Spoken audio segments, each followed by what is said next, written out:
ಈಗ ಗ್ರಹಗಳ ದೃಷ್ಟಿ ಬಗ್ಗೆ ತಿಳ್ಕೊಳ್ಳೋಣ. ತುಂಬ ಜನ ಕನ್ಫ್ಯೂಸ್ ಆಗಿದ್ದಾರೆ ಗ್ರಹಗಳ ದೃಷ್ಟಿ ಬಗ್ಗೆ. ಎಲ್ಲ ಗ್ರಹಗಳು ತಾನಿರೋ ಮನೆಯಿಂದ 7ನೇ ಮನೆಯನ್ನು ನೋಡ್ತವೆ. ಎಲ್ಲ ರವಿ, ಚಂದ್ರ, ಬುಧ, ಶುಕ್ರ ಎಲ್ಲ ಗ್ರಹಗಳು 7ನೇ ಮನೆ ನೋಡುತ್ತವೆ.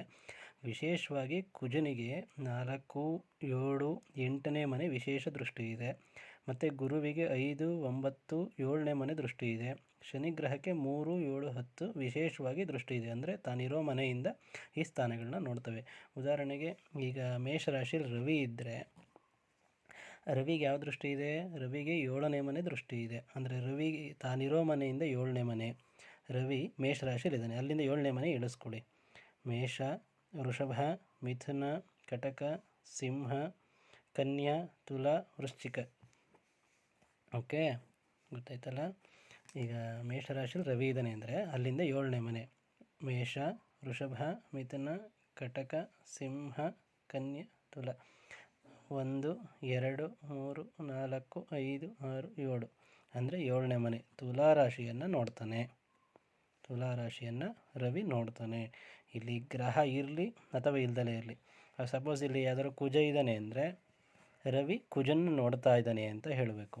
ಅಕಸ್ಮಾತ್ ಇಲ್ಲ ಅಂದರೆ ತುಲಾ ರಾಶಿನ ರವಿ ನೋಡ್ತಾ ಇದ್ದಾನೆ ಅಂತ ಕನ್ಸಿಡರ್ ಮಾಡಬೇಕು.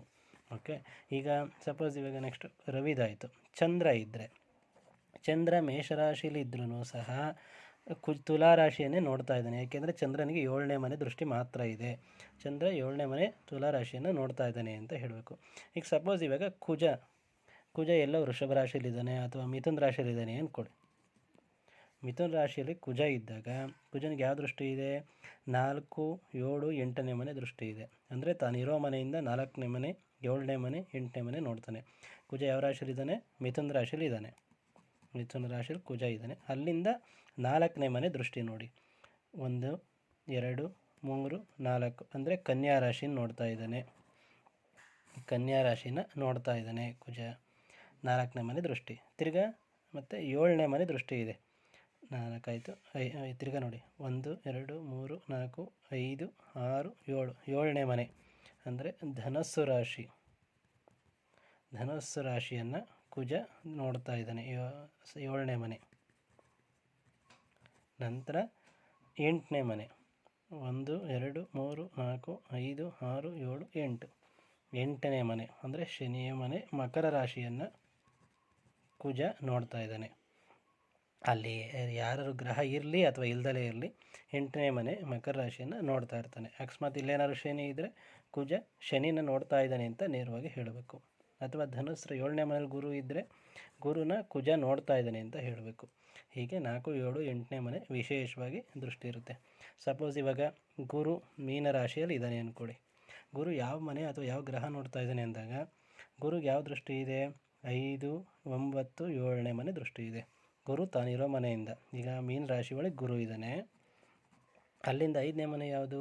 1, 2, 3, 4, 5 5ನೇ ಮನೆ ಅಂದರೆ ಕರ್ಕಾಟಕ ರಾಶಿ.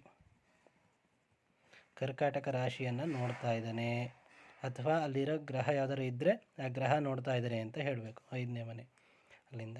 ಮತ್ತು 5ನೇ ಮನೆ ಆದಮೇಲೆ 7ನೇ ಮನೆ ದೃಷ್ಟಿ ಇದೆ. ಮೀನರಾಶಿಯ ಗುರು 7ನೇ ಮನೆ ದೃಷ್ಟಿ. 1, 2, 3, 4, 5, 6, 7 7ನೇ ಮನೆ ಅಂದರೆ ಕನ್ಯಾ ರಾಶಿ. ಕನ್ಯಾ ರಾಶಿಯನ್ನು ಗುರು ನೋಡ್ತಾ ಇದ್ದಾನೆ. ಓಕೆ, ಅಲ್ಲಿ ಗ್ರಹ ಇದ್ದರೆ ಆ ಗ್ರಹ ನೋಡ್ತಾ ಇದ್ದಾನೆ ಅಂತ ಹೇಳಬೇಕು. ಈಗ ಸಪೋಸ್ ಬುಧ ಇದ್ದಾನೆ ಇಲ್ಲಿ ಅಂದರೆ ಗುರು ಬುಧನ ನೋಡ್ತಾ ಇದ್ದಾನೆ ಅಂತ ಹೇಳಬೇಕು. ಇದು 7ನೇ ಮನೆ ದೃಷ್ಟಿ. ನಂತರ ಯಾವ ದೃಷ್ಟಿ ಇದೆ? 5 ಆಯಿತು, 7 ಆಯಿತು, 9ನೇ ಮನೆ ದೃಷ್ಟಿ ಇದೆ. ಮೀನರಾಶಿ ಗುರು 1, 2, 3, 4, 5, 6, 7, 8, 9 9ನೇ ಮನೆ ಗುರುವಿನ ದೃಷ್ಟಿ ಇದೆ 9ನೇ ಮನೆಗೆ. ಯಾವ ಮನೆ ಇದು? ಕುಜನ ಮನೆ ಅಂದರೆ ವೃಶ್ಚಿಕ ರಾಶಿ. ವೃಶ್ಚಿಕ ರಾಶಿ ಕುಜನ ಮನೆನ ನೋಡ್ತಾ ಇದ್ದಾನೆ. ಸಪೋಸ್ ಇಲ್ಲಿ ಯಾವ್ದಾದ್ರು ಗ್ರಹ ಇತ್ತು, ಶನಿ ಗ್ರಹ ಇತ್ತು ಅಂದ್ಕೊಳ್ಳಿ, ಗುರು ಶನಿ ಗ್ರಹನ ನೋಡ್ತಾ ಇದ್ದಾನೆ ಅಂತ ಹೇಳಬೇಕು. ಓಕೆ, ಇದು 4, 7, 9 5, 7, 9ನೇ ಮನೆ ಹೀಗೆ ದೃಷ್ಟಿ ನೋಡಬೇಕು. ಈಗ ಸಪೋಸ್ ಶನಿ ಗ್ರಹಕ್ಕೆ ಶನಿ ಇಲ್ಲೆಲ್ಲೋ ವೃಷಭ ರಾಶಿಯಲ್ಲಿದ್ದಾನೆ ಅಂದ್ಕೊಳ್ಳಿ. ಶನಿ ವೃಷಭ ರಾಶಿಯಲ್ಲಿದ್ದರೆ ಶನಿಗೆ ಯಾವ ದೃಷ್ಟಿ ಇದೆ? 3, 7, 10ನೇ ಮನೆ ದೃಷ್ಟಿ ಇದೆ. ಅಂದರೆ ತಾನಿರೋ ಮನೆಯಿಂದ 3, 7, 10ನೇ ಸ್ಥಾನಗಳನ್ನ ನೋಡ್ತಾನೆ.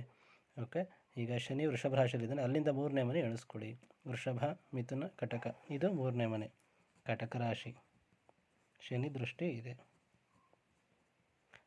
ನಂತರ 7ನೇ ಮನೆ 1 2 3 4 5 6 7 ಅಂದರೆ ವೃಶ್ಚಿಕ ರಾಶಿನ ನೋಡ್ತಾ ಇದ್ದಾನೆ. ವೃಶ್ಚಿಕ ಕುಜ ಶನಿ ನೋಡ್ತಾ ಇದ್ದಾನೆ.